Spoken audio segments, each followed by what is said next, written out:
नमस्कार भाई लोग, कैसे हैं आप लोग। तो आज के इस वीडियो में एक बार फिर से मैं आपका बहुत ही ज़्यादा स्वागत करता हूँ आपके ही अपने चैनल टेक्निकल ट्रेडर में। और बताइए कैसा रहा आज का आपका ट्रेडिंग सेशन। देखिए आज के इस वीडियो में हम बात करने वाले हैं फ्यूचर रिटेल के बारे में। आज इस स्टॉक में बड़ी गिरावट हमें देखने को मिली, लगभग 9% तक की गिरावट देखने को मिली हमें इंट्राडे में। हालांकि क्लोजिंग होते होते थोड़ी रिकवरी देखने को मिली और 6 साढ़े 6 7% तक की गिरावट फिर भी बनी हुई थी। देखिए यह गिरावट एक चिंता की बात जरूर हो सकती है, क्योंकि पिछले यदि केवल अगस्त की हम बात कर ले तो इस स्टॉक में अच्छी खासी हमें तेजी देखने को मिली थी। लगभग 17% तक का रिटर्न इसने केवल अगस्त में दे दिया। उससे पहले तो इसमें गिरावट बनी ही हुई थी, लेकिन जब इसमें तेजी देखने को हमें मिली, जैसा कि तेजी का जो कारण है आप सभी जानते हैं कि रिलायंस इंडस्ट्रीज फ्यूचर रिटेल को खरीदने वाली है, जिसके कारण कि पिछले कुछ समय से इसमें हमें तेजी देखने को मिल रही है। लेकिन उसके बावजूद आज के डेट में इसमें जो बड़ी गिरावट हमें देखने को मिली है, यह एक चिंता की बात जरूर है। तो इस गिरावट के पीछे क्या बड़ी खबर निकल कर आ रही है, इस वीडियो में हम उस खबर को जानने की कोशिश करेंगे और एनालाइज करेंगे कि आखिर क्या इंपैक्ट पड़ सकता है इस खबर का इस स्टॉक पर। तो रिक्वेस्ट एक ही करना चाहूँगा कि यदि यह वीडियो आपको अच्छा लगे, मेरा प्रयास आपको अपडेटेड रखने का अच्छा लगे, तो वीडियो को लाइक कर ले, चैनल को सब्सक्राइब करें और बेल आइकन को भी हिट करें। तो चलिए वीडियो को आगे बढ़ाते हैं। तो यहाँ पर हम आ गए हैं फ्यूचर रिटेल के स्टॉक पर। वन डे की यह कैंडल है।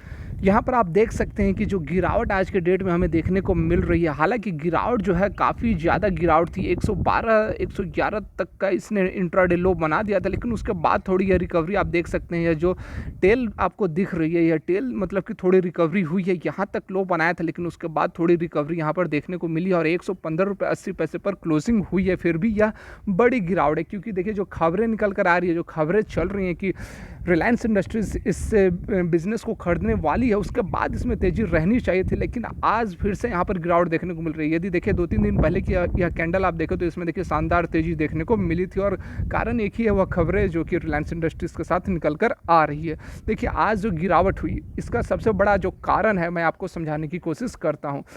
आप सभी जान रहे हैं कि फ्यूचर ग्रुप के जो CEO या फिर फाउंडर हैं किशोर बियानी, उन पर बहुत सारा कर्ज है।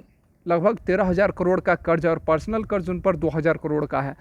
इस कर्ज को वो चुकाने में नाकामयाब हैं, असफल हैं, जिसके कारण कि मजबूरन उन्हें अपना बिजनेस रिलायंस इंडस्ट्रीज़ को बेचना पड़ रहा है। फ्यूचर रिटेल जो कि एक उनका फ्लैगशिप बिजनेस है, फ्लैगशिप आपके इसलिए कह सकते हैं क्योंकि बिग बाज़ार जैसे प्लेटफॉर्म जो स्टोर है हर जगह आपको देखने को मिल जाएगी, उसे चला रही है एट प्रेजेंट फ्यूचर रिटेल। लेकिन अब जो इतनी ज़्यादा इनके पास कर्ज हो गई है कि मजबूरन इन्हें बेचना पड़ रहा है अपने बिज़नेस को। देखिए इसी कर्ज को कम करने के लिए जनवरी में उन्होंने एक सिक्योरिटीज़ होती है, फॉरेन सिक्योरिटी होती है, फॉरेन डॉलर सिक्योरिटी में इन्होंने इन्वेस्ट किया था। मतलब उसके माध्यम से इन्होंने 500 मिलियन का जो फंड रेज किया था, मतलब कि कर्ज लिया था फॉरेन सिक्योरिटी के माध्यम से, डॉलर सिक्योरिटी के माध्यम से, लगभग 3,750 करोड़, मतलब कि 3,750 करोड़ का कर्ज इन्होंने लिया था डॉलर सिक्योरिटी के थ्रू, जिसका कि जो इंटरेस्ट था वह इन्हें अब पेमेंट करना था। लेकिन इतनी स्थिति खराब हो गई है, या फिर आप कह लीजिए कि जो भी कारण हो, लेकिन यह पेमेंट करने में अभी असक्षम है। इनका जो इंटरेस्ट का पेमेंट करना था 22 जुलाई को 105 मिलियन, मतलब कि लगभग 105 करोड़ का पेमेंट करना था इंटरेस्ट के रूप में। जो उन्होंने 500 मिलियन का जो लोन लिया था उसके इंटरेस्ट के रूप में इन्हें 105 मिलियन, ये मतलब 105 करोड़ का, 105 करोड़ का इन्हें पेमेंट करना था। लेकिन जो लास्ट डेट थी वह थी 22 जुलाई को। ये 22 जुलाई को तो पेमेंट नहीं कर पाए, लेकिन उसके बाद इन्हें 1 महीने का और एक्सटेंशन दिया गया, मतलब कि 22 अगस्त तक। और 22 अगस्त शुक्रवार पड़ रहा था, शुक्रवार को हॉलीडे थी, तो हॉलीडे के कारण भी यह बच गए। और आज आखिरी डेट, ऑफिशियली यदि बात करें तो आज आखिरी डेट थी लोन इसके इंटरेस्ट का पेमेंट करने का। लेकिन आज भी अभी तक कोई भी वैसी खबर निकल कर नहीं आई है कि इसका पेमेंट जो है होने वाला है। तो देखिए यही एक बड़ा कारण यहाँ पर निकल कर आ रहा है कि पेमेंट यहाँ इवन जो 500 मिलियन का लोन इन्होंने लिया हुआ था उसके इंटरेस्ट का भी पेमेंट करने में असक्षम है किशोर बियानी, जिसके कारण इनके जो आज फ्यूचर रिटेल का स्टॉक के प्राइस में आपको इतनी बड़ी गिरावट देखने को मिली है। देखिए यही एक सेटबैक नहीं है, और भी यहाँ पर खबरें निकल कर आ रही हैं। जैसा कि सैटरडे को ही बात होनी थी, जो एक्विजिशन होना है, जो रिलायंस इंडस्ट्रीज़ इसके बिज़नेस को हैंड ओवर करने वाली है, जो डील होने वाली है, लगभग 23,000 से 26,000 करोड़ के आसपास की यह डील है। लेकिन सैटरडे को यह होनी थी, लेकिन सक्सेसफुल नहीं हो पाई या फिर पोस्टपोन्ड हो गई 1 वीक तक। नेक्स्ट वीक अब होने वाली है। देखिए यहाँ पर कुछ क्लियर नहीं हो पा रहा है कि बातें आखिर चल क्या रही है। अंदर अंदर की बात है, अभी बाहर नहीं आ पा रही है। होने का तो इस सैटरडे को ही मीटिंग होनी थी, लेकिन नहीं हुई, इसे एक्सटेंड कर दिया गया। देखिए यहाँ पर चिंता बहुत बड़ी है। मैं आपको यदि बताने की कोशिश करूँ तो आप समझिए बात को एक एक करके। जिस तरह से मैं यहाँ पर आपको एग्जांपल देना चाहूँगा यस बैंक का। देखिए यस बैंक का जो अंदर का मैनेजमेंट था, उसे पता थी कि यस बैंक का हालत काफ़ी खस्ता है, स्थिति बिल्कुल डामाडोल है, जिसके कारण यदि आपको याद हो तो पिछला क्वार्टर मतलब क्वार्टर 4 के रिजल्ट्स 2019 के, अभी तो 2020 चल रही है, 2019 के क्वार्टर 4 के रिजल्ट जो कि जनवरी के आसपास आने वाले थे, उसे टाल दिया गया, उसे एक्सटेंड कर दिया गया। रिजल्ट्स को नहीं दिखाया गया क्योंकि जान रहे थे कि रिजल्ट्स में बहुत बड़ी गिरावट है, बहुत बड़ा लॉस होने वाला है, और रिजल्ट्स जब सामने आ जाएगा तो और भी ज़्यादा पैनिक फैल जाएगा और लोग यस बैंक से भागने लगेंगे। वही कारण था कि वहाँ पर यस बैंक का जो क्वार्टर 1 के रिजल्ट्स थे उसे डिले किया गया, लगभग 2-3 महीने तक डिले किया गया, और रिजल्ट्स बाद में बताया गया। जब इसका बेल आउट प्लान बन गया तब इसका क्वार्टर 1 के रिजल्ट्स को बताया गया। उसी तरह का देखिए, अब मैं आपको ये बात यहाँ पर क्यों बता रहा हूँ, फ्यूचर रिटेल की बात हो रही है लेकिन मैं आपको यस बैंक का एग्जाम्पल क्यों दे रहा हूँ, इस बात को समझाने के लिए। देखिए बात यहाँ पर भी वही निकल कर आ रही है। पिछले 2-3 क्वार्टर के जो रिजल्ट्स हैं इस ग्रुप के कंपनियों की, फ्यूचर रिटेल की बात कर लो, कंज्यूमर्स की बात कर लो, पिछले 2-3 क्वार्टर्स के भी रिजल्ट्स अभी तक शो नहीं हुए हैं।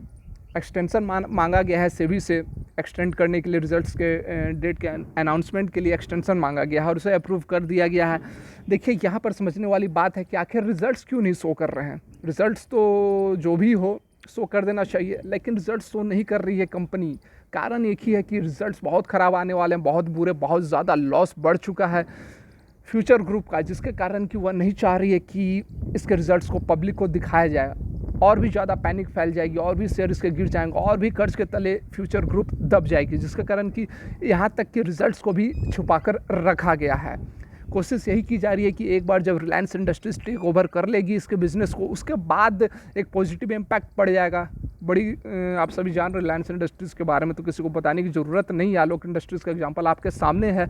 इसी फिराक में किशोर बियानी भी हैं कि जो भी रिजल्ट्स बुरे हैं, लाखों करोड़ के जो भी लॉस हैं, एक बार रिलायंस इंडस्ट्रीज जब इसे टेक ओवर कर लेगी तो उसके बाद रिजल्ट्स बुरे भी आएंगे, तो फिर पब्लिक इतनी पैनिक में नहीं आएगी। यहाँ पर आप देख भी सकते हैं बिजनेस इनसाइडर इंडिया पर हम आ गए हैं। फ्यूचर रिटेल से tanks as a crucial payment deadline is set to expire. जैसा कि मैंने आपको बताया कि जो पेमेंट करना था वो एक्सपायर होने वाला है। आज का डेट था लास्ट डेट और आज ही एक्सपायर होने वाली है। यहाँ पर जो खबरें निकल कर आ रही है मैंने आपको सब समझा दिया एक एक करके। यहाँ पर और भी बुरी स्थिति हो चुकी है बैंक बोल रहा हूँ, फ्यूचर रिटेल की, क्योंकि देखिए फ्यूचर रिटेल अपने लोन का पेमेंट करने के लिए बैंकों के पास भी गई थी, SBI के पास भी गई थी, लेकिन सक्सेस नहीं मिली। यहाँ पर देखिए एक और भी आप कह सकते हैं कि ड्रॉबैक यहाँ पर, या फिर बुरी खबर यहाँ पर आप देख सकते हैं कि जो ग्रुप है, द ग्रुप हैज़ डेप्ट ऑफ ओवर डॉलर में बताया जा रहा है $2 बिलियन तक का कर्ज हो चुका है। और while Biyani and his family hold a 33.5% stake in Future Group, almost all of it has been pledges to the lender. यहाँ पर देखिए $2 बिलियन तक का कर्ज हो चुका है फ्यूचर ग्रुप के ऊपर, और इनकी जो फैमिली है उन्होंने 33.5% तक का स्टेक अपने पास रखा, और उसमें से ज़्यादातर स्टेक गिरवे पड़े हुए हैं बैंकों के पास। तो देखिए ओवरऑल जो स्थिति है काफ़ी बुरी यहाँ पर बनी हुई है फ्यूचर ग्रुप के लिए, फ्यूचर रिटेल के लिए, किशोर बियानी के लिए। तो देखिए अभी जल्दबाजी करने की कोशिश ना करें।